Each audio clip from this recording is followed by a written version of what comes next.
Yo, what's up guys, it's NLW here, back again with another video. Today, going to be going through this special video with my predictions for the upcoming WWE Draft 2020. And speaking of drafts, me and Suplex Network will be doing our own fantasy drafts on Thursday, so check those out soon. I'm going to give you a rundown of who I think will end up where on Raw and SmackDown, but before I do, remember to smash that like button, and if you're not already, subscribe as we're trying to reach 30,000 subscribers soon. So, okay, first off, for context, I'm going to choose 6 men and 1 woman for each show to draft. It could be more or less in the actual draft, I'm not sure at the time of recording this, but for argument's sake, let's just draft 7 each. I also don't think the champions will switch brands out the gate. It seems that Roman is drawing numbers on SmackDown, and I think Drew McIntyre still has unfinished business on Raw. But let's start with Raw and who I think will be drafted from SmackDown. So first of all, we've got the phenomenal AJ Styles. My reasoning behind this is that although AJ has been on SmackDown for only a few months with Roman as the champion, it's unlikely they'll go with heel versus heel, and I don't think Roman is losing the championship anytime soon, so I think AJ could work a good program with Drew McIntyre for the WWE title, and all the issues with Heyman being in a creative lead on Raw are now gone. Therefore, I think Raw needs a strong name drafted, so I'm saying AJ Styles. Next up, it's kind of all but confirmed with his recent appearances on Raw Underground, but it is the monster among men, Braun Strowman. With Retribution on Raw, a monster to fight them could be useful, and I think Braun on SmackDown has run its course. He's been beaten by Roman, beaten by The Fiend. He needs some fresh competition, whether that be Raw Underground, whether that be against Drew McIntyre, I don't know, but I think Raw will be suitable for Braun Strowman to wreak havoc once again. Next one I'm going for is King Corbin. Not a massive fan of the guy, not a lot of people are. I hope he doesn't face Drew if this pick were to happen. Same with Braun, I don't think Corbin has anything left for him to do on SmackDown. I don't think Corbin on Raw will change the ratings or help the ratings. Then again, what will at this point? I do think that Corbin, there's something that needs to be changed. I know he's a heel, and I know people don't like him, but at the same time, he's boring to watch in my opinion at the moment, so perhaps a change of scenery could be good for him. Moving on, we've got Shorty G. I'm just going to call him Chad Gable for God's sake. Underutilized. This may be a controversial pick. Since he's not being used on SmackDown, how is he going to be used on Raw? That's a good question, I don't know, but something has to change. And with 3 hours on Raw, there is more exposure for talent. Hopefully Gable can be utilized more effectively moving forward. Could be put up against the Hurt Business. Could have an underdog run as well with the likes of Rey Mysterio once he's been cleared again. So Chad Gable, I think he needs something new. I think he needs something fresh that's not Shorty G. Want him on Raw. And the last men's pick I'm going for is John Morrison. This is more out of left field. I understand that Morrison and The Miz are a good team on SmackDown, but I think Morrison can do so well as a single star that I would love to see him on Raw. Maybe not necessarily turn face, but he is super athletic, and see him against the likes of Andrade, Cedric and others would be cool to see. I think there's untapped potential for Morrison in the singles division. Could get a US title feud, I don't know. Maybe even go up against Drew McIntyre, I wouldn't be against that.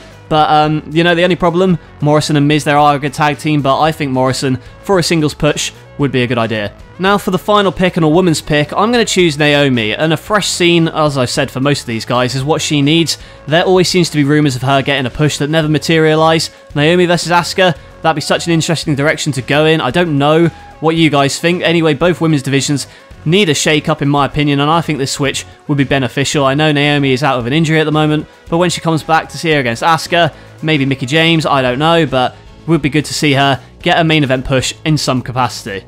Okay, now we've done Raw, so moving on to who I think will be switching from Raw to SmackDown. My first choice would be the soon-to-be Friday Night Messiah, Seth Rollins. I think he's been associated with Raw for so long now that a change would be needed, and it would be fresh. Similar to a lot of these guys, he's been on the brand for so long that there's not really a lot left for him to do. He needs to move on from the Rey Mysterio stuff. Personally, need him to get a fresh direction. He could feud with Jeff Hardy, that's what I personally like to see, and then also Roman Reigns being on that brand as well. There could be some interesting stuff between those two. We'll see. Next up, for similar reasons, I'm going to go with Kevin Owens to go to SmackDown again. There's so many start-stop pushes with this guy. It would be cool to see him in NXT. Could defo thrive in that environment, but Owens versus Reigns, Owens versus The Fiend, he could fight Daniel Bryan. A lot of cool possibilities are there for Kevin Owens on SmackDown, and for him to get a sustained push, that's something I'm hoping for. I would hope he does get that because they didn't really capitalise on the Rollins feud after WrestleMania, so I would hope Kevin Owens gets something good to do, probably, hopefully, near the main event picture. And right, it's quite a theme here for picks being underutilised, and it might be triggering a rant up next, but my next pick for SmackDown would be Mustafa Ali. Do something with the guy, for goodness sake. He's a good babyface, such a good babyface, and he shouldn't be stuck on main event. You need to give him something to stick his teeth into. Fight Sami Zayn for the Intercontinental title. That would be a great feud to kick off his SmackDown roster run. I don't watch much WWE these days because my favourites are rarely featured prominently, and for similar reasons, my next pick for SmackDown, I would choose Ricochet. Like Ali, he's too good to be stuck on main event. Yes, the matches may be good, but people aren't seeing them. They need to be in a prominent position, in my opinion. Could light up the Intercontinental title picture again. Ricochet versus Jeff Hardy, Ricochet versus Sami Zayn. Again, the list goes on. And there's a lot of dream matches that could be utilised with Ali and Ricochet, and anything to get him away from the Hurt Business and start something new, start to utilise these awesome wrestlers in a better capacity than they're already being booked.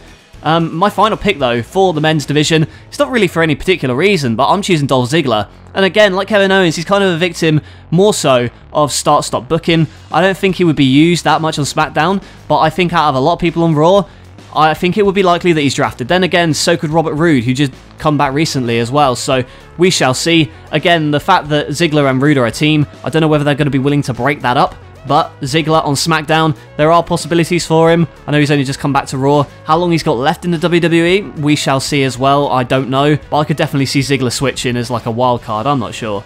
Anyway, my final pick for SmackDown, my final women's pick I should say, is Mickie James. I really want something good for her to do, you know, she had the match against Asuka that kind of got thrown out. Maybe on Raw she does have a place against Asuka, but, you know, go to SmackDown, fight Bayley, fight Sasha. She's a veteran, you know, Bliss as well in her new alliance with The Fiend and Nikki Cross, and a lot of these predictions I've made are because I feel like many on this list need better creative direction, and although drafting them is a short-term fix, it does free up some new creative options, which the company right now is desperately needing. So for Mickie James to go over to SmackDown, I think would be a fresh start for her, really utilise her star power in terms of her longevity in the company and capitalise on that. You know, don't push her to the side. I think SmackDown could definitely benefit from Mickie James, especially with Dana Brooke now on Raw or whatever's going on there. I'm not too sure. Anyway, those were my predictions for the WWE Draft 2020. Like I said at the start, I could be way off. Of course, at the moment of recording, not a lot has been announced of the rules, so we could possibly see NXT play a role in this draft as well by the time this video goes out. But let me know in the comments who you think is going where and who you think is getting drafted. Also remember, I'm going to be doing a fantasy draft with Suplex Network. That's coming this Thursday. Do check that out, I think you'll enjoy it. And if you enjoyed this video, make sure you smash that like button as it really helps the channel. Also, if you're not yet subscribed, hit that subscribe button as we're trying to edge closer to 30,000 subs, and make sure you turn on notifications so you never miss an upload. Also leave a comment, who do you think is going to get drafted where? Do you think NXT will play a big role in it or not? Let me know in the comments. I love reading through them, like I said as well. Hope you enjoyed the video, and I will catch you guys later.